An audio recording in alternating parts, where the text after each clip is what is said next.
My boyfriend broke up with me on a Tuesday. He said I was too much. He said he needed someone simpler, calmer. I spent the next 2 weeks trying to shrink, trying to become the quiet girl he wanted.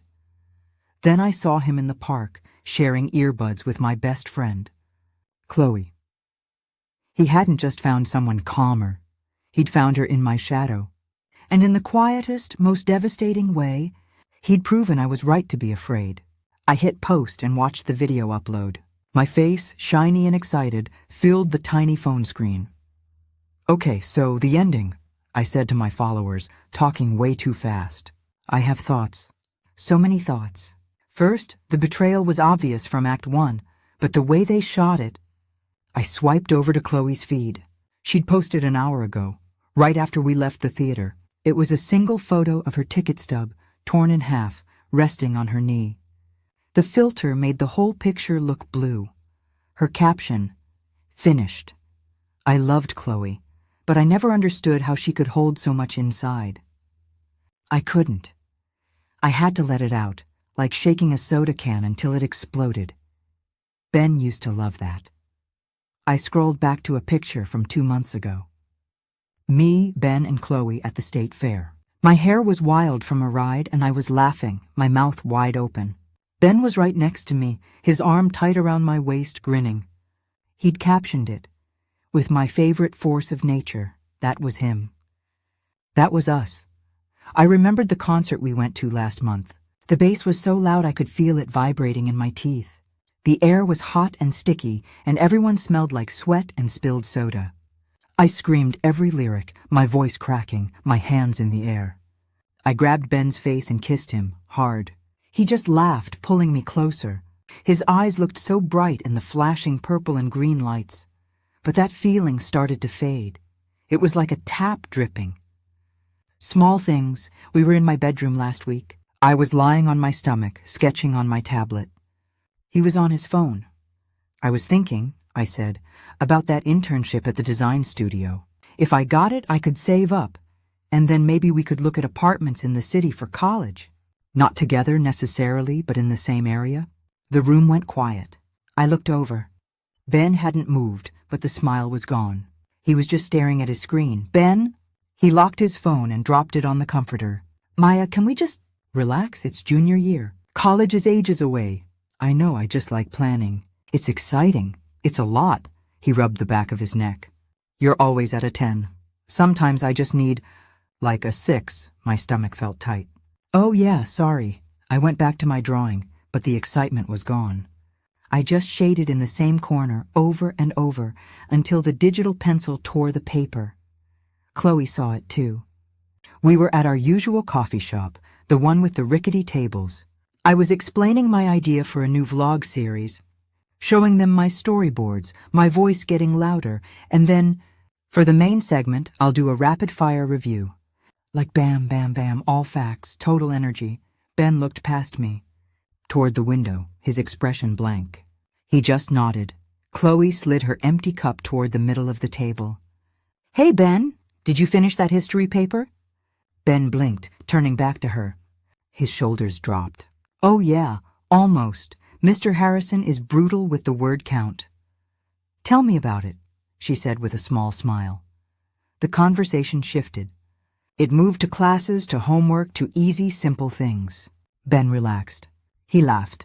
I just sat there, my hands flat on my pile of storyboards. Then today, I got the email. My hands were shaking. I read it 3 times. "Congratulations. Welcome to the Young Artist Summer Program," I shrieked. I literally jumped out of my chair and danced around my room. This was it, the program I'd pinned my entire future on. I called Ben immediately, pacing my floor, my heart pounding. He picked up. "Hey, what's up?" "I got in. Ben, I got in. The summer program. We have to celebrate. We can go to that new Italian place, and I was checking the program guide. It's 6 weeks, but the weekends are free, so you could come visit, or we could plan a trip right after, maybe drive to the coast." "We could..." I spoke so fast I ran out of breath. I was listing off restaurants and road trip ideas and how we could spend every minute.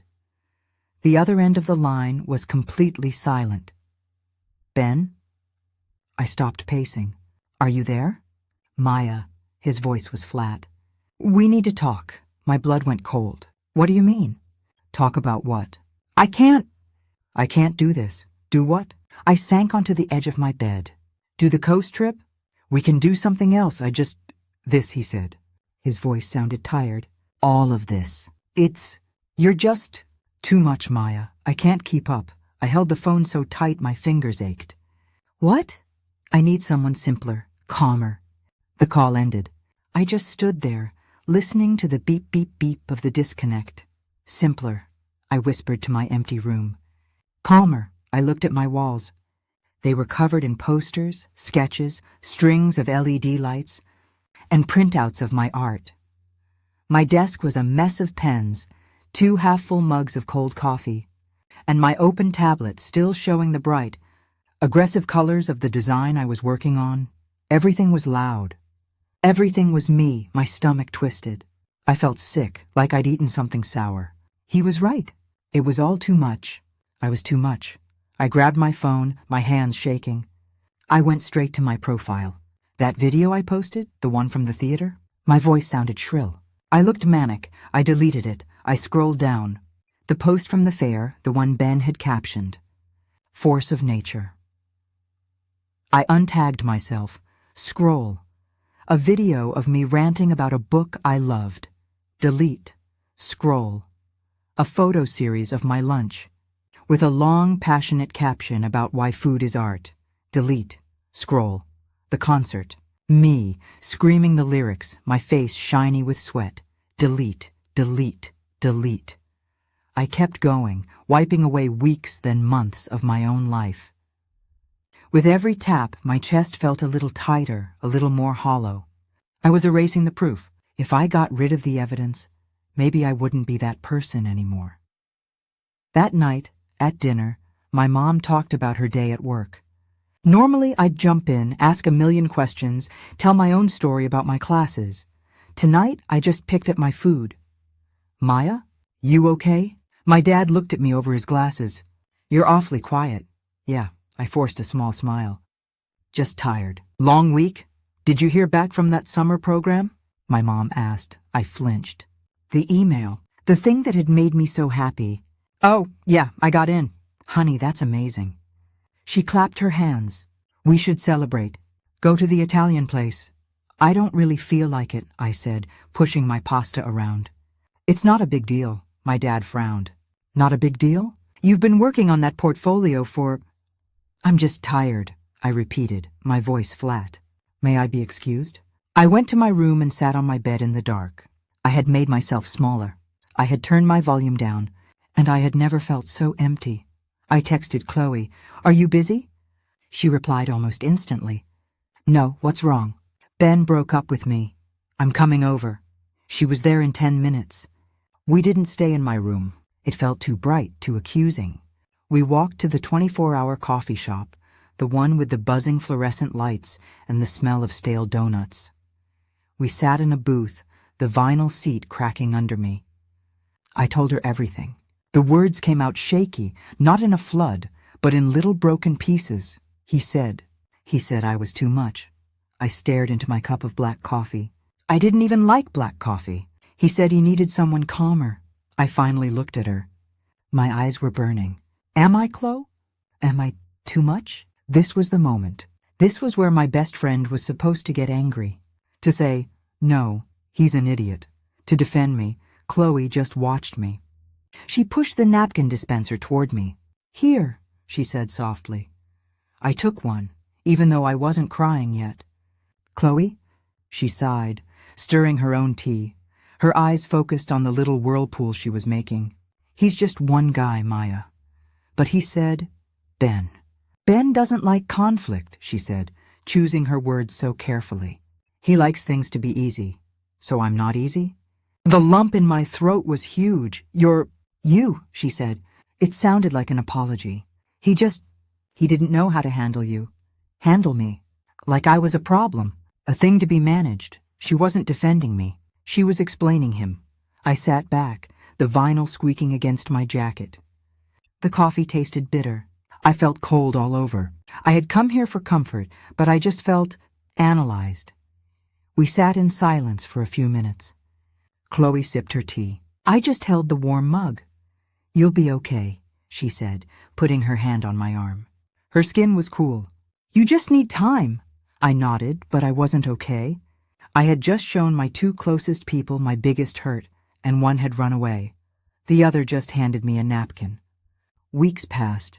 The city got hotter, the days longer. My room stayed clean. I stacked my art books in a neat pile. I threw away my cold coffee mugs. I worked on the final application forms for the summer program, filling in the boxes with neat, small handwriting.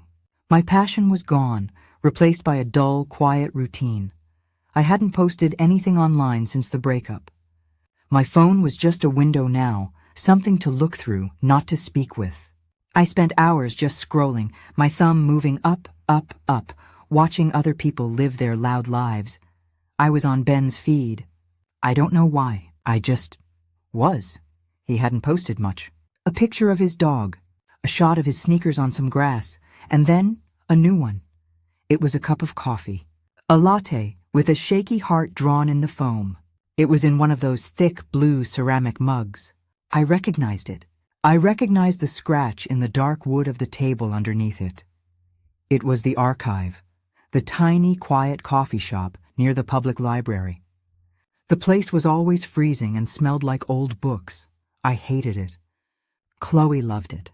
It was her #1 study spot. My stomach felt hollow. It was just a coffee. He could have been there alone. He could have been there with his mom. It meant nothing. I read his caption. 2 words, quiet afternoons. My fingers felt cold. I swiped over to Chloe's profile. Nothing.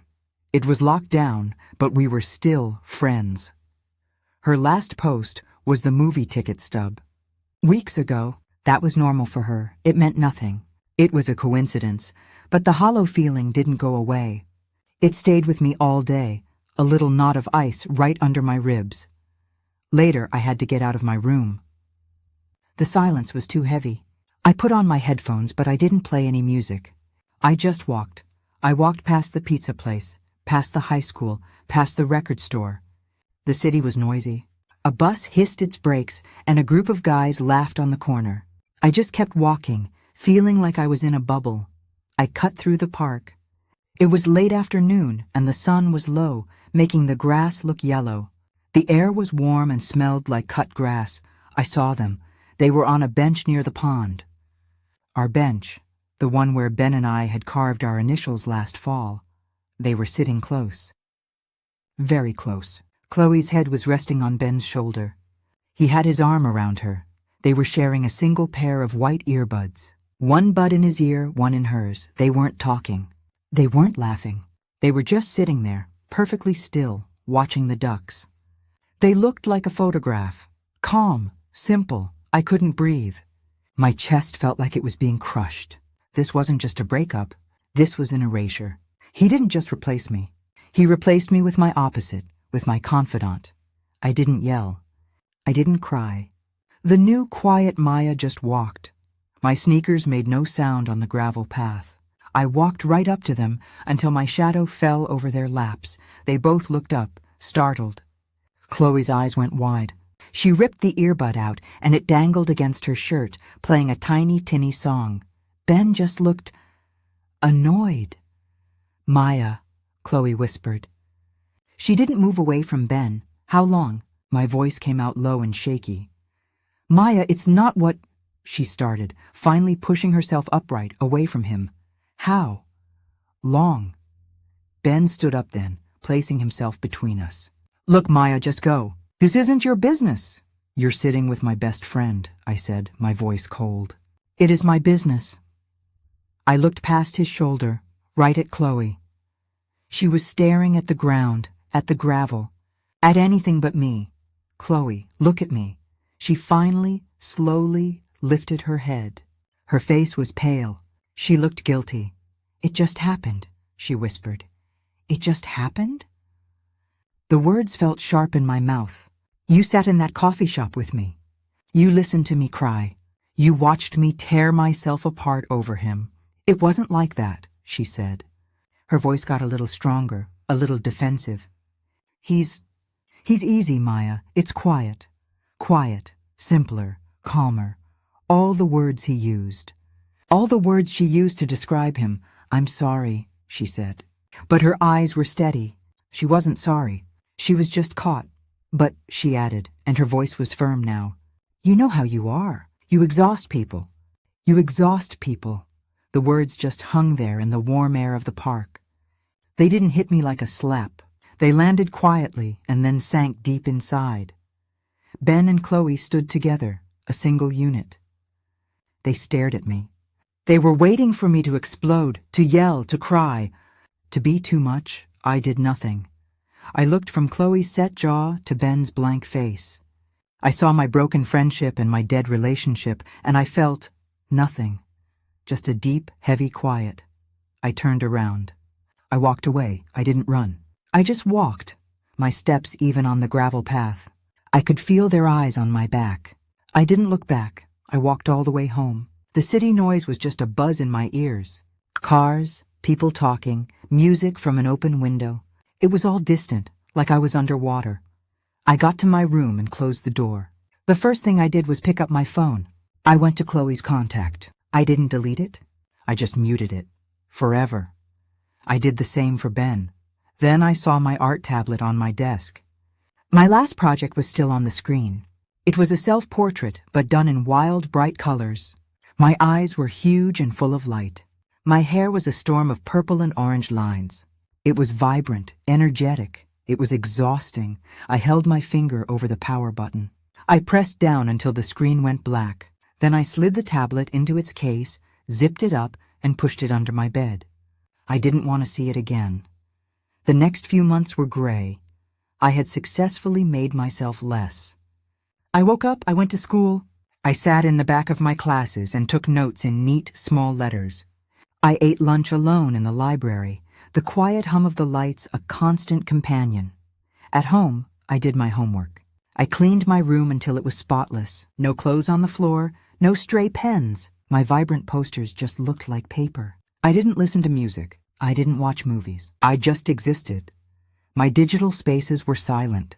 I deleted the apps from my phone. No more feeds to scroll, no more lives to watch. My world was just the path from my house to school and back again. My parents noticed. You're studying so hard, honey, my mom said one night at dinner. But you seem tired.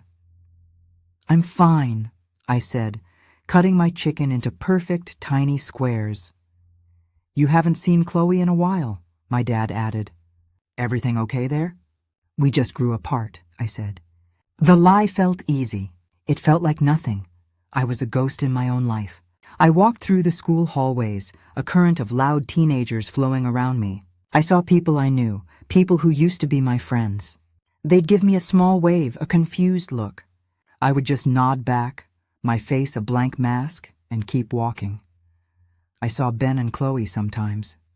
They were always together, always quiet, holding hands by the lockers, sharing a book in the library.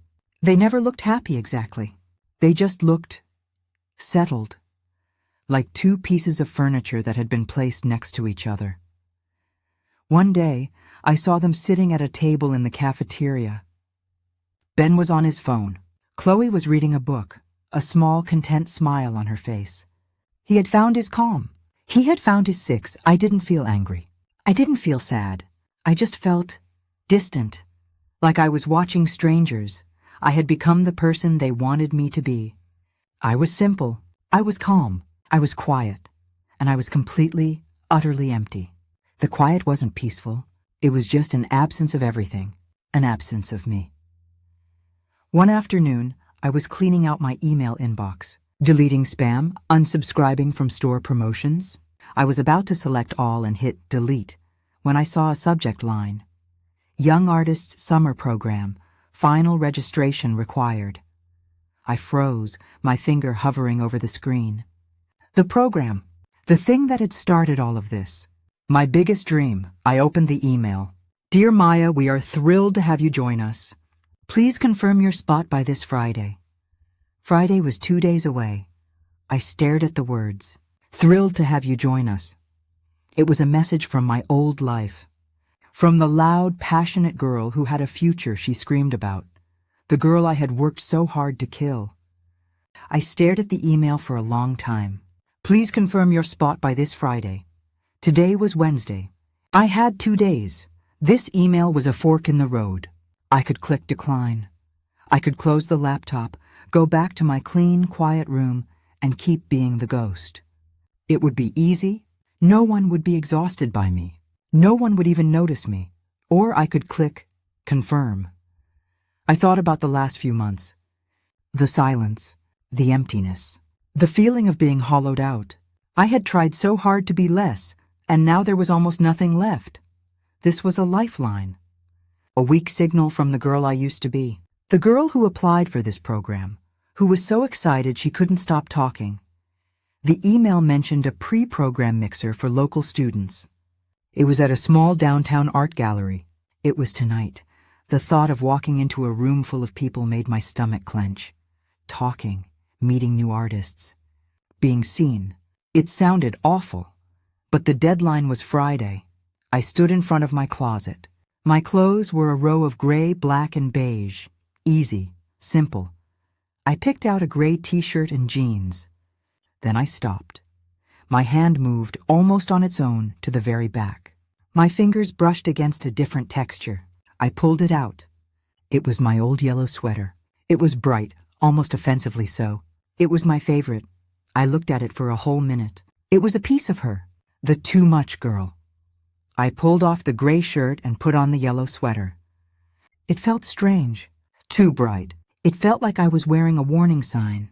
I walked to the gallery. The sun was setting and the city was loud. Every car horn made me jump. I almost turned back 3 times. I pulled open the heavy glass door. The sound hit me first. Laughter. Loud talking.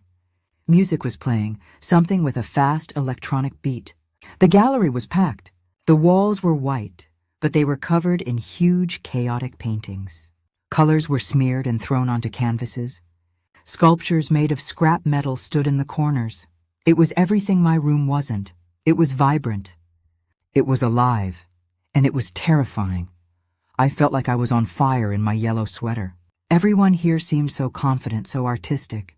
They all knew each other, clustering in groups, holding plastic cups of wine. I felt like an outsider, an imposter. I grabbed a cup of water from a table. My hand was shaking, and the water sloshed over the rim, cold on my fingers. I just needed to stay for 5 minutes. Just show my face. Then I could leave, go home, and click decline. I backed into a corner, my shoulders pressed against the cool white wall. I just watched, and then I saw them. Across the room, in the quietest, brightest lit section. Ben and Chloe. My heart didn't stop. It didn't pound. It just kept its steady, dull beat. They weren't there for the art program. They were just there. On a date, maybe. They were standing in front of a painting. It was a huge white canvas. In the exact center, there were 2 thin, perfect black lines. That was it. They just stood there staring at it. Side by side, Ben had his hands in the pockets of his nice tan pants. Chloe held her small purse with both hands, right in front of her. They weren't talking. They weren't touching. They weren't smiling. They just stood. They looked like the figures you see in an architect's model. They were clean, simple, and perfectly still. They matched the painting. I watched them for a long time, maybe 2 full minutes. Then Ben looked up. His eyes scanned the crowd, moving past the loud groups, past the colorful art. His gaze was blank, and then he saw me. He saw me in my bright yellow sweater, half hidden in the corner. He didn't look shocked. He didn't look guilty or angry or sad. He just looked. He gave me a small nod, a tiny, polite dip of his chin. It was the nod you give a stranger in the hall, the nod you give the person holding the door. It was a civilian nod. It meant nothing. He was looking right at me, and he saw a stranger. I looked back at him, at Chloe, still staring at the 2 black lines, and for the first time, I saw them. They weren't calm. They weren't simple. They were just boring. That nod, that polite, empty nod, it broke something. But not in a bad way. It was like a spell breaking. I looked at Ben, really looked at him. He was just a boy, in nice pants, in an art gallery, looking at two black lines. He looked over at Chloe, who was still staring at the painting, and he gave her a small, tight smile. She didn't see it, and I felt nothing. No, that's wrong. I felt something. It wasn't anger. It wasn't sadness. It was pity. I felt sorry for him. I saw it all so clearly in that one moment. He hadn't left me because I was too much. He had left me because he was not enough. He didn't want a partner. He wanted a cushion. He didn't want passion or big ideas or late-night talks about the future. He just wanted someone to sit next to him in the quiet so he wouldn't have to be alone. He wanted predictability. His calm was just a word for empty. And Chloe, she wasn't his great love. She was just convenient. She was the quiet girl in my shadow who was grateful for the attention. They were a perfect match. They could be boring together forever. I took my plastic cup of water, still half full, and set it on the table. I turned around. I didn't look back. I walked out of the corner, through the middle of the crowded room. My yellow sweater felt bright, but it didn't feel like a warning anymore. It just felt like my color. I walked past the loud people, past the wild, colorful paintings. I pushed open the heavy glass door. The night air was cool. The city sounds, traffic, a distant siren, people talking on the street, felt real. I wasn't underwater anymore. I pulled my phone from my pocket. I opened my music. My thumb scrolled past all the quiet, instrumental playlists I had downloaded. I kept scrolling until I found a playlist from 6 months ago. The one I'd made for running, the one I'd used when I was full of energy. I put in both of my earbuds. I hit play. The music exploded in my head. A fast, frantic drum beat and a loud guitar. It was so loud it vibrated in my teeth. It wasn't calm. It wasn't simple. It was chaotic and messy and amazing. I started walking home, but I wasn't just walking. I had a purpose. My steps matched the beat of the music. I got to my house. I walked up the stairs, the music still pounding in my ears. I opened the door to my room. It was so clean, so neat.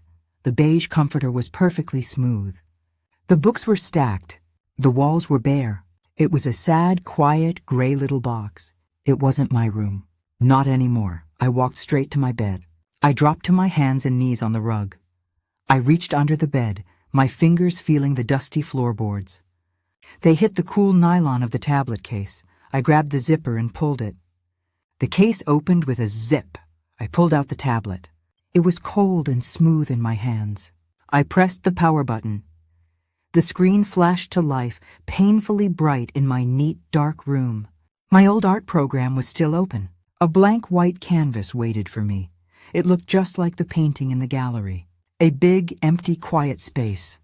My hand was still shaking, but not from fear. It was buzzing. I picked up the stylus. My thumb scrolled through the color wheel. I didn't stop on beige or gray or pale blue. I stopped on a deep, dark, angry red. I touched the pen to the screen. I didn't draw a thin, perfect line. I slashed. I made a huge, jagged mark from one corner to the other, tearing the white in half, and I didn't stop. I grabbed black and scribbled over the red, thinking of the hollow, empty weeks. I grabbed a dark, heavy blue for every time I'd sat alone, for every time Chloe's words echoed in my head. You exhaust people. I worked for hours. The music in my earbuds had long since ended, but I didn't notice. The only sound was the scratch, scratch, scratch of the plastic stylus on the glass screen. I was pouring it all out.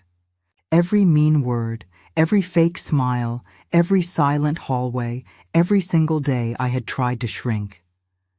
It all went onto the canvas. Finally, I pulled in the yellow, the bright, loud warning sign yellow of my sweater. I flooded the dark colors with it, letting it bleed into the lines, making it vibrant and overwhelming. I dropped the stylus. My hand ached. My eyes were dry and hot. I looked at what I'd made. It was a self-portrait. But it was a storm. It was all my insides, finally on the outside. It was messy. It was chaotic. It was a lot. It was too much. And it was me. My finger moved to the export button. I had been recording my screen the whole time. I sped up the footage. Hours of work, hours of pain and anger and energy, all compressed into one 60-second video. A blur of color, a creative explosion. I opened my social media app. My thumbprint unlocked it. The old feed loaded, full of lives I didn't recognize. I hit new post.